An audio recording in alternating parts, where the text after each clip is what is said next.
E o RN no ar de hoje recebe para uma entrevista ao vivo aqui no estúdio o diretor do Sindicato da Indústria da Construção Civil, Francisco Ramos. Bom dia, Francisco. Muito bem-vindo aqui à TV Tropical. Bom dia, Mara. Eu agradeço o convite, estou à sua disposição. Vamos falar então sobre o mercado imobiliário aqui no estado. Dados divulgados pela Confederação Nacional da Indústria apontam que a construção encerrou 2017 em queda. Que fatores contribuíram para essa queda, principalmente aqui no estado? Bom, aqui no estado tem um fator que difere um pouco de outras unidades do Brasil, que é essa crise que o governo do estado passa ao longo desse período. Isso afeta de uma forma significativa o setor, não só o setor da construção, mas todos os segmentos da economia. Mas essa crise econômica que o Brasil passou durante esses últimos anos afetou também de forma significativa a construção civil. As instituições financeiras que tiveram também uma contribuição forte, uma retração muito forte do crédito, também contribui para isso. Durante esses últimos anos, 3 anos, aqui em Natal não houve nenhum lançamento imobiliário.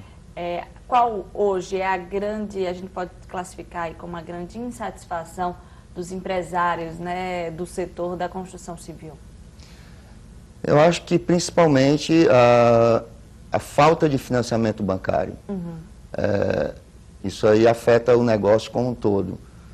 Se não tem financiamento, você não tem como ter novos negócios e aí gera desemprego e gera menos oferta no mercado de unidades e vai sendo uma bola de neve. Isso vai aumentando de forma significativa. Esses financiamentos, Francisco, eles geralmente eles são feitos em quais bancos, Quais os bancos que antes davam esses financiamentos de maneira mais fácil e que hoje em dia eles se retraíram mais?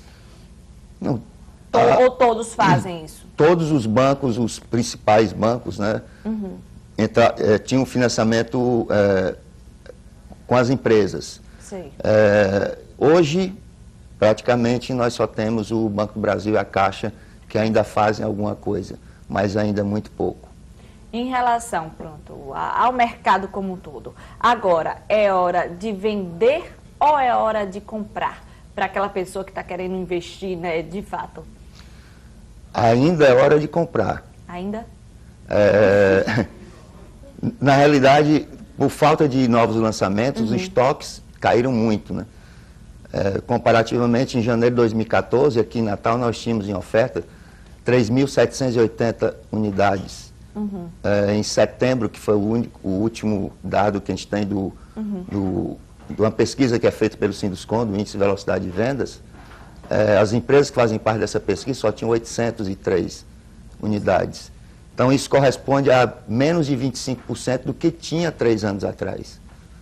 Então, o estoque hoje está muito baixo. E pela lei da oferta e da procura, quanto maior a demanda e menor a oferta, a tendência do preço é subir. Então, o momento agora é de comprar.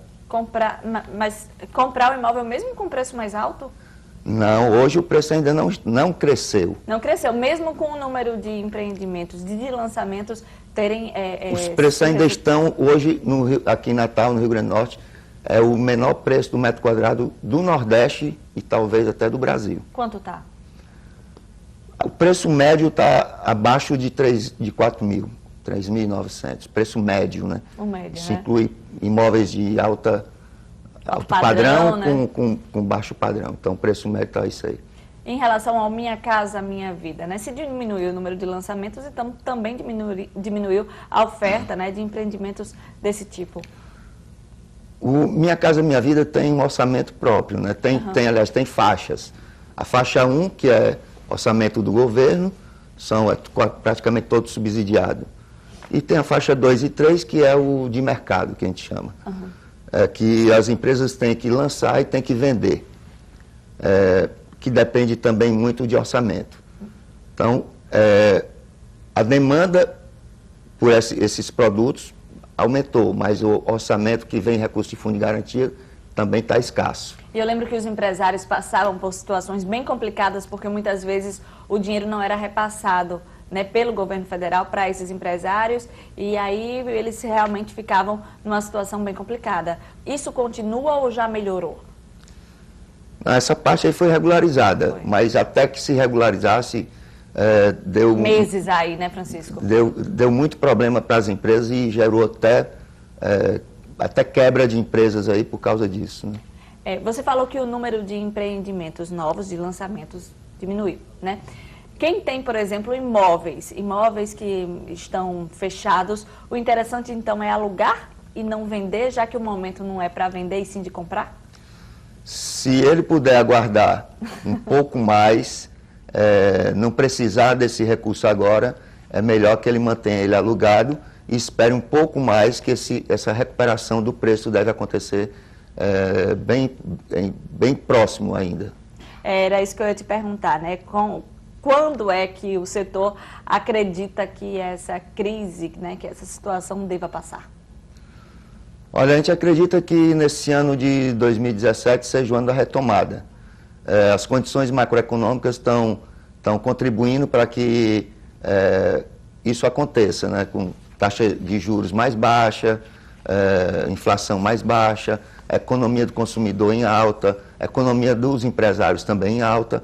Então, as condições estão favoráveis para que o crescimento aconteça esse ano e, a partir de 2019, venha na velocidade numa quantidade maior. Que coisa boa. Francisco, vamos falar então agora de um projeto, né, que o Sinduscon acabou fazendo a doação desse projeto executivo da Rota Sul, que foi feito, né, esse projeto pelo Sinduscon, entregue ao governo do estado. O que é essa Rota Sul? Bom, a Rota Sul é uma estrada que liga a BR-101, àquela região da Rota do Sol,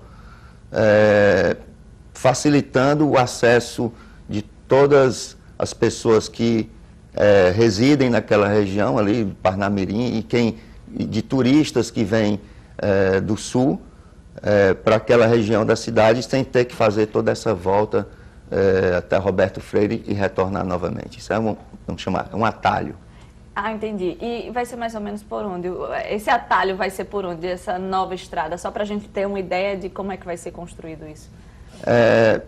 Bom, pode falar, começa pode falar na referência, não tem na rota da BR-101, ali na região próximo de Cajupiranga, e vai acompanhando aquela rota que hoje já tem uma estrada que liga ali a BR-101 à Rota do Sol. O projeto seria essa estrada ser mais ampliada para ter uma estrada de melhor condição, né? E há realmente, né, a exigência dos turistas também. Não, se fosse assim seria mais fácil. Ou daquelas pessoas que acabam fazendo esse transporte, né, dos turistas para as praias. Sim, você economiza aí uma quantidade de quilômetros razoáveis, né? No lugar de você ter que fazer todo o contorno para chegar naquele ponto, você vai ter um atalho aí de vários quilômetros e facilita então o acesso dessas pessoas àquela região que já é tão procurada, né? Qual foi a resposta do governo do estado em relação a depois que vocês entregaram o projeto? Né, eles gostaram, falaram prazos, o que foi que aconteceu, o depois? Não, o projeto foi muito elogiado, mas o governo depende de orçamento, então ele vai ter que ver quais são as condições de orçamento que ele tem para poder planejar o início dessa obra que é necessária para a região. É o DR que ficou responsável? É o DR, o órgão do Estado que é o responsável pela... E vocês também apresentaram um projeto para o estádio Juvenal Lamartine. Qual a proposta de vocês para o local? Aquela região do Juvenal Lamartine está sem uso. É uma área que só não beneficia ninguém. Então, o projeto é transformar aquilo ali numa área de vivência para a população, inclusive com estacionamento subterrâneo, prédios que tragam vida àquela região e beneficiem toda a população do estado, da cidade de Natal. Criação de praças e isso poderia ser até feito com a contribuição da iniciativa privada, né? Então, a parceria público-privada ou só privada? Tem várias formas de fazer. Uma PPP é uma forma, ou até mesmo uma forma de negociar a área com a área imobiliária e ela ficar responsável pela construção dessa região que beneficiará toda a população da cidade. Ok, então, Francisco Ramos, diretor do Sinduscom, muito obrigada pela entrevista, né, pelos esclarecimentos aqui no RNA. Vamos ver se esse ano, de fato, o setor, né, se desenvolve mais, porque principalmente tem uma carga de funcionários, né, de operários grande, e aí, do jeito que está, com esse desemprego, não dá. Então, muito obrigada pela entrevista. Eu que agradeço. E no próximo bloco tem